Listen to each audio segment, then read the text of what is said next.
अस्सलाम वालेकुम, आपको वेलकम है राबिया कुकिंग एंड व्लॉग्स में।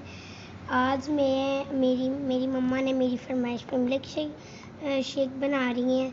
तो सबसे पहले हमने मिल्क शेक के लिए 3 मैंगो लिए हैं। उसके बाद आधा किलो दूध लिया है और चीनी।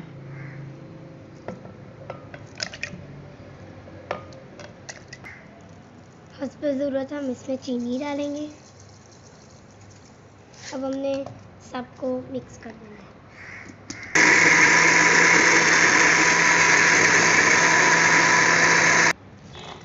अब हम इसमें ठंडे के लिए इसमें बर्फ़ डालेंगे। बर्फ़ डालकर हम उसको दोबारा ग्राइंड करेंगे। हमारा मिल्क शेक तैयार हो गया है।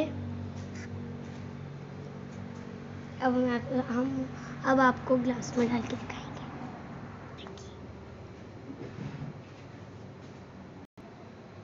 अब मैं आपको चेक करके बताती हूँ कैसा बना है।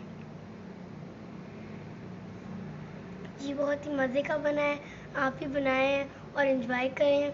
हमारे चैनल को लाइक करना, सब्सक्राइब करना और शेयर करना मत भूलिएगा। अल्लाह हाफिज़।